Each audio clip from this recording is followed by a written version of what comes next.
Welcome to Wrexham News. This is our new podcast. It's being hosted by Fflint Community Hospital, and we wanted a forum where we could discuss all things Wrexham. There's lots going on, particularly at the moment. We also will probably discuss some things that are Wales-wide, maybe even a bit further afield. But let's start with some introductions then. I'm Carrie Harper and I'm a councillor in Cllr Park. And I'm Marc Jones. I'm a councillor for Grosvenor Ward, which includes Rossley and the town centre.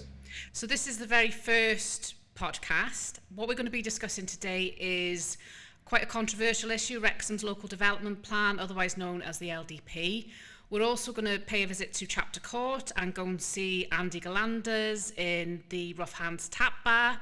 And also we're going to talk about Penley Community Hospital, where we saw people moved out temporarily on Christmas Eve.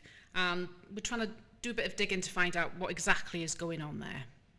So the first topic we're going to discuss is Wrexham's local development plan. So this has been really controversial, it's fair to say, I think, isn't it? Because we've seen councillors threatened with jail over this. We've seen a 6-month-long police investigation by North Wales Police, and also councillors heading down to London and the Court of Appeal for quite a big court case. That wasn't on my bucket list for 2024. I've got to admit, the Court of Appeal was slightly unusual, to say the least, wasn't it?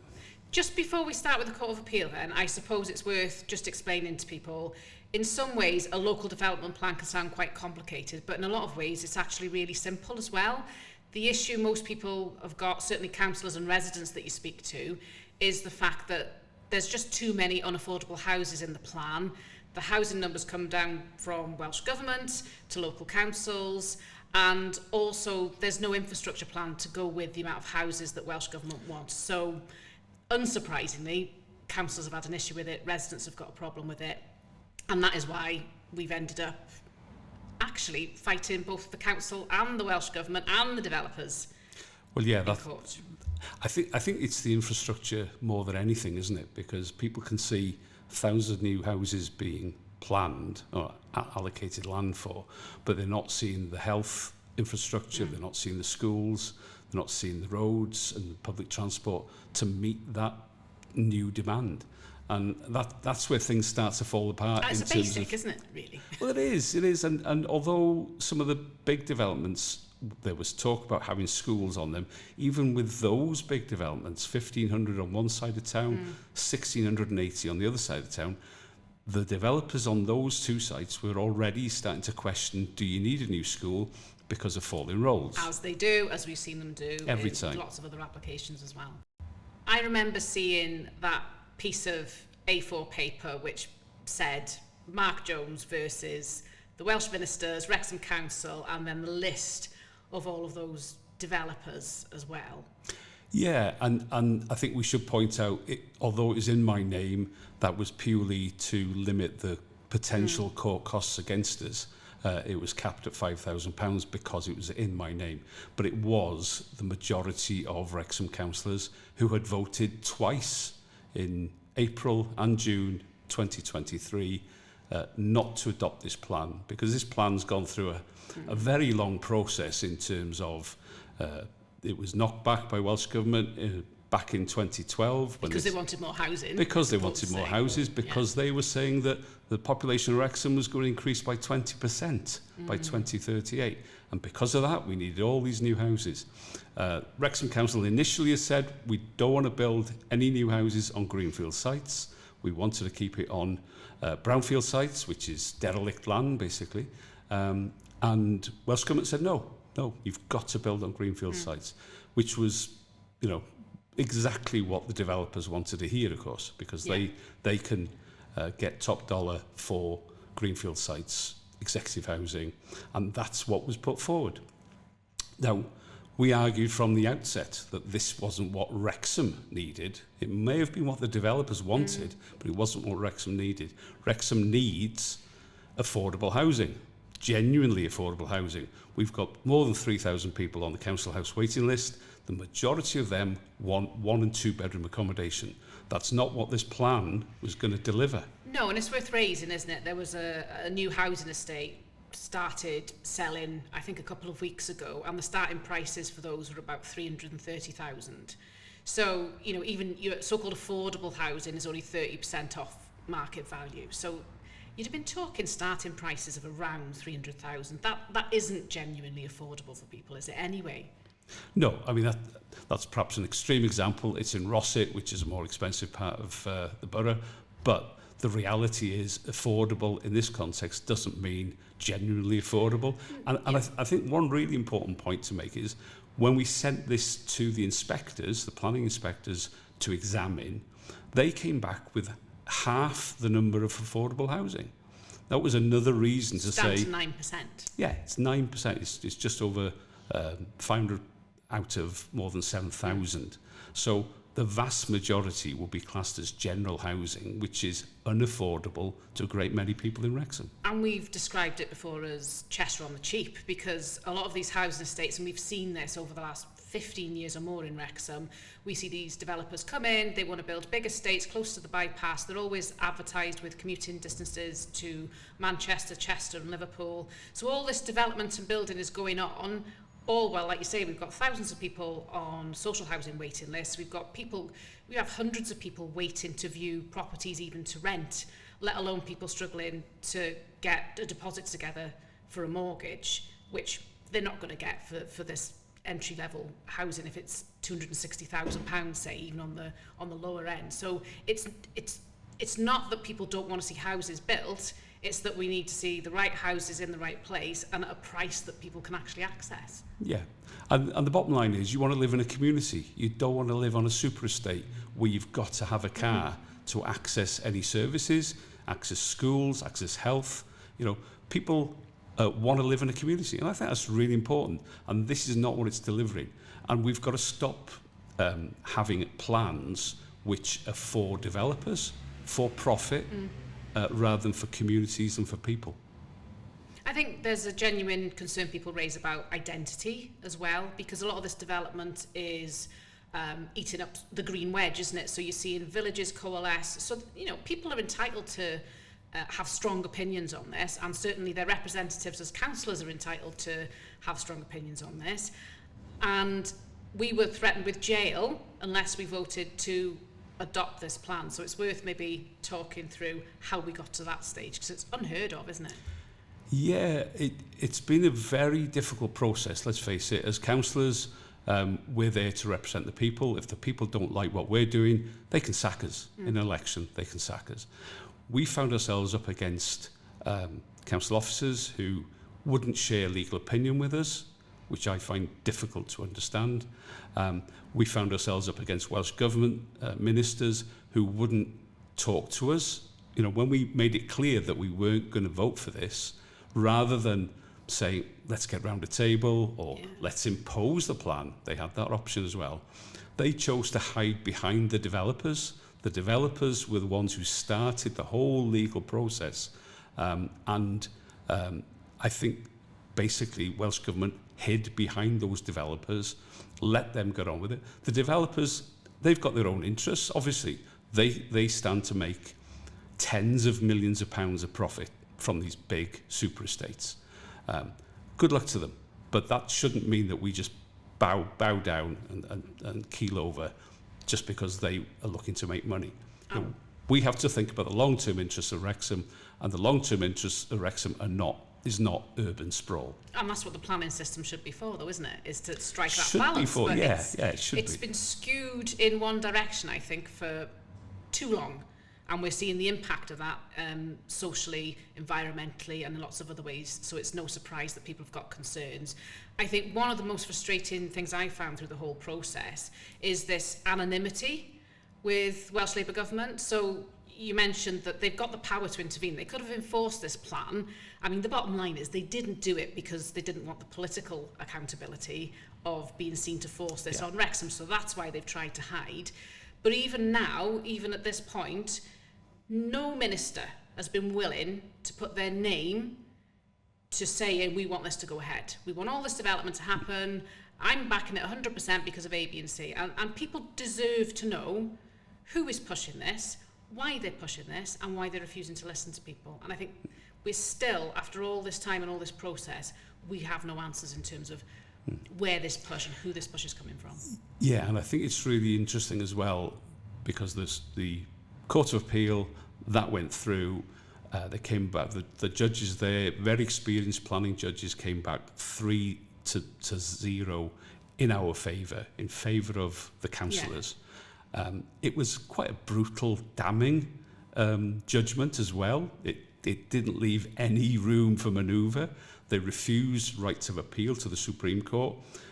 And then we found earlier this month that the Welsh Government was going to go it alone.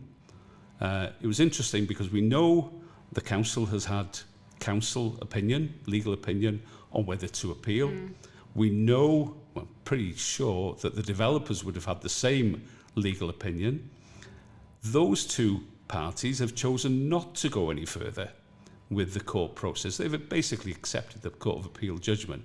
So it's just the Welsh Government now. Just the Welsh Government. So why? You've got to ask yourself why. Is it actually because they believe that we need 1,500 houses on the Ruthin Road and 1,680 houses on Kevin Road? Or is it something else? Is it something personal? Is it something political where they can't see a council actually standing up to the Welsh Government and winning? Yeah, and I mean, but the irony of what they're doing, the Welsh Government are effectively trying to appeal a court ruling which upheld the democratic process in Wales and the powers of councillors in Wales, because it's already acknowledged that councillors in England have a choice in terms of whether or not they adopt these plans. What this judgment has done is reiterate the fact that the legislation says that councillors in Wales have that choice. Yeah. So they're trying to take power away from councillors in Wales. I mean, they must appreciate the irony, you would think. Well, it makes you wonder, would they rather concentrate all the power in Welsh Government's hands and not give local democracy a voice? Because this was the fundamental that it boiled down to in the court case. If you're going to have a meaningful vote, you have to have a choice. And what the Welsh Government said was you don't have that choice. So it wasn't a meaningful vote, and therefore democracy doesn't exist in that space, does it? Well, no. I mean, it's just a ridiculous proposition that our council constitution mandates us to go into full council, to turn up and to vote, and then to be told you can only vote one way. It's just a ridiculous premise. So to be honest, it's not a huge surprise that the court case went the way it did, I don't think, because otherwise, if you start unpicking just those fundamental democratic principles, you end up in a right mess. Yeah. But Welsh Government are still determined to challenge, aren't they? So the next stage is now they're trying to appeal to the Supreme Court. Which is the highest court going. But they might not necessarily get permission to appeal, we don't know yet. But this could go on for another few months, couldn't it? Yeah, and I think in fairness to council officers, in fairness to councillors and the wider population, we need to have some certainty in amidst all this legal challenge. We need to know that those developments are not going to come forward, they're not going to go to appeal, they're not going to sneak them in through the back door. We've got to know all those things are not going to happen. And I think it's really important that we get some kind of dialogue going now, because I think the Court of Appeal judgment was very conclusive. Welsh Government should respect that, and they should actually listen. They should have done. And that means they should come round the table and say, okay, you've had your say, we now want to work with you. Instead of that, they're still being really bullish and I think aggressive in the way they're behaving, and that's not good enough. Because we really need, as you say, to be round the table now looking at what comes next in terms of getting a plan in place for Wrexham that is acceptable to everybody, and that can't happen while they're still pushing on, with this legal process. So it could be another few months, but I think one thing that needs to happen is Welsh Government need to front up, basically, a minister or ministers. Yeah. Whoever in the Labour government thinks this is such a fantastic idea need to own this now and need to explain to residents. So one thing we're hoping to do is get people together in the next couple of weeks for a public meeting, isn't it? Yeah, and maybe we should invite a minister to come along and explain what's going on. I should say we've had several public meetings, probably 4 or 5, I think, over the last few years with local residents near to either of the development sites. And every time, you know, they've been invited to come along, and, you know, so far it's just radio silence. So it'll be interesting to see if they turn up.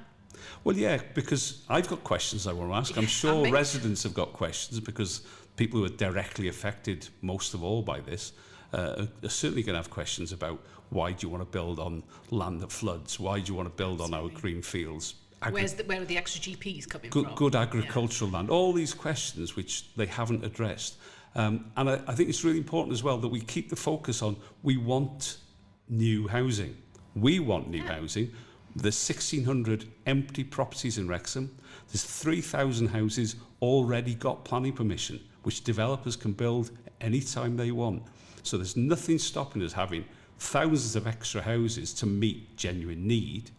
But we've got this problem with specifically those 2 key strategic sites on Rithin Road and Kevin Road, which we've got to stop. I mean, this will probably move on again over the next few weeks before the public meeting. So it'd be great if people could come along to that, and we'll get everybody up to speed with the latest then. So the date, is it the 20th? Thursday, the 20th of February, and it's in the Mice Gwyn Hall, free entry, and look forward to seeing you all there. Everybody welcome, including Labour. And on a bit of a lighter note, we're going to go over to Chapter Court and see Andy Glanders at Rough Hands Tap Bar and have a look at one of Wrexham Town Centre's latest business adventures.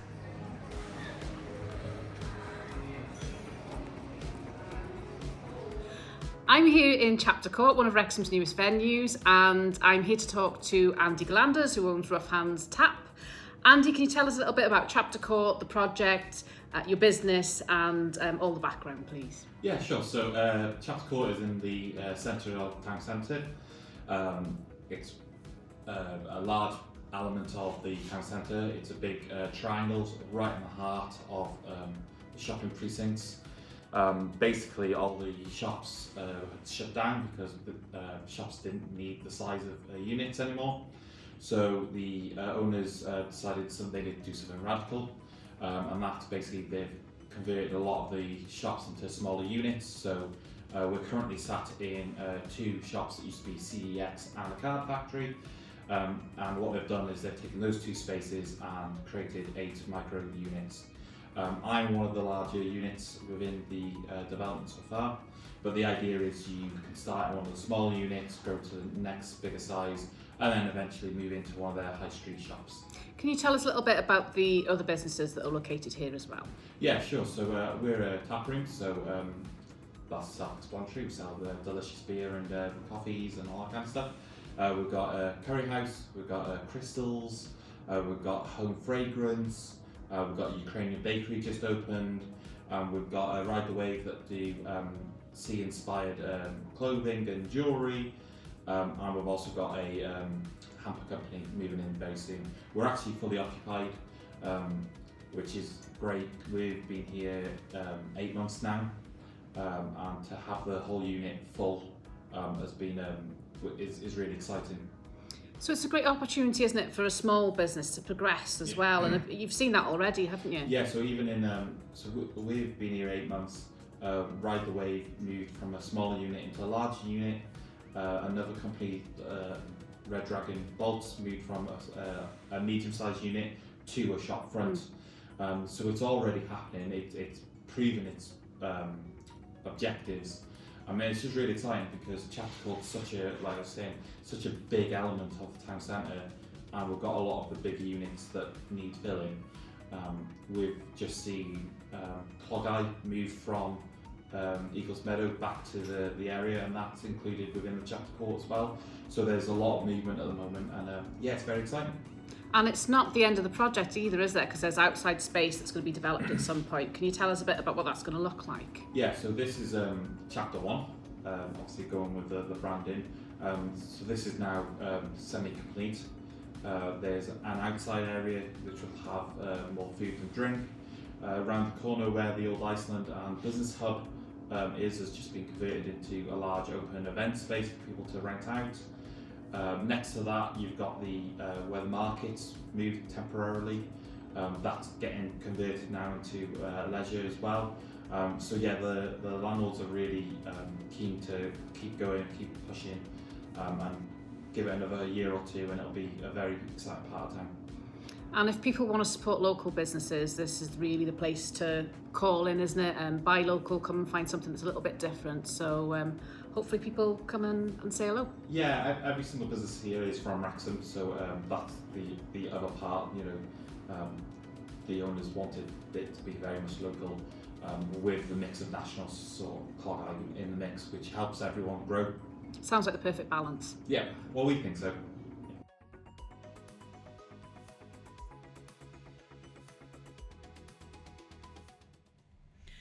So we're going to have a local issue of the week, and we're going to start with what's happened at Penley Community Hospital, because this is a bit of a strange one, isn't it? Over Christmas, I think actually it was Christmas Eve, it was closed temporarily and the residents were moved out. Now they said it was because of low occupancy, but we're not quite sure what's going on, are we? Well, since it closed, very unexpectedly, we've learnt a couple of things, which is quite worrying. First of all, they didn't consult with the staff at all. Second of all, we know that occupancy was actually very good, 80% plus. That people had been moved out. In one case, it was a 103-year-old moved out, which is very concerning for anybody, but 103, pretty fragile. And then you've got to ask yourself, did Betsy Cadwallader's health board know about this? And what we're hearing is that they didn't get approval from the board, that it isn't temporary, and it was financially driven. It wasn't clinically driven, it was financially driven. Because, and what we've got within Betsy Cadwallader Health Board now are IHCs, and the IHC, the Integrated Health Care in Wrexham and Flintshire, has its own division. And they were the ones making the decision on this. And I suspect what we'll find out is that this doesn't reopen at least until the next financial year. They're trying to hit targets to save money and access more Welsh Government money. That's not good enough. You know, these are important community facilities. Penley serves a big rural area. It's really important that people are close to their family and friends and loved ones. So it doesn't make sense to me that they would close an 8-bed community hospital temporarily because there's only 3 people in there. It's appalling if that's the case, and they've said it's down to low occupancy. And I remember reading that over Christmas and thinking, something's not quite sitting right with this. It's the middle of winter, you know the pressure that there is on services and beds. It didn't sound right, did it, at the time? No, and since then, obviously, you're hearing about corridor care. We know there are 8 ambulances stacked up outside the mailer on a regular basis. They're effectively being little unofficial wards to deal with people. While we also know there are lots of people in Wrexham Mailer Hospital who are ready to go home or into some kind of step-down facility like a community hospital because they don't have the package to go home, perhaps. Now, why weren't people moved from the Mailer to that community facility? And that's a question that really deserves an answer, and that's the question we're going to be asking Betsy. You know, even did they even know about this at a board level? And also, we need answers on behalf of not just the people who should have gone there, who were there and are no longer there, but also the staff who I know have said they were absolutely devastated to be moved from that facility. And patients as well. I mean, if you're moved at 103 years old, and I know there's been follow-up press articles on that particular patient and the fact that they've struggled with being moved afterwards as well, and of course you will do if you're in a vulnerable situation, and the questions around the fact that they've said it's low occupancy when it really sounds like that's not the case. Somebody needs to explain what on earth has gone on, don't they? Yeah, and that's something we need to be chasing up on. You know, Betsy has got its own financial problems. This is not the way to solve those financial problems. You know, there's a lot of money being wasted at the top, and I don't think dealing with people who are working very hard on the front line and getting rid of community facilities. Betsy's got previous on this, unfortunately. They have, 10 years ago, they got rid of 4 community hospitals, Llangollen, Fflint and 2 others across North Wales. The loss of dozens of beds in the community when a lot of people aren't so ill that they need to go to a general hospital. They could do with some time in a community hospital and also on the way out of general hospital when they've recuperated enough, get them out to the community as quickly as possible. That's where you'll get the care you need. And so it seems that they're trying to centralise services again. It's not a good thing. It's not a good outcome for patients, and I don't think it's a good outcome for staff either. I mean, there's so many conversations we could have about health. I know Which we will, I suspect. We will come back and, whether it's waiting lists, GPs, ambulance wait time, there's so much, isn't there? And we'll come back to this as well. When we get those answers, we can let people know what the outcome of that's been. But if there are other issues that people want us to have a look at, then by all means, leave comments under the videos and let us know, and we will ask questions where they need to be asked. Well, that was the first podcast out the way for Wrecsam. I really enjoyed having a chat, and hopefully we can carry on doing this on a regular basis and answering some of the questions that people have got about what's going on in their community. I mean, there's such a long list of things that we could be doing a deep dive into. If you've enjoyed it, please like it, please share. If there are things you want us to look into, please let us know. And hopefully we'll be back with another podcast next week.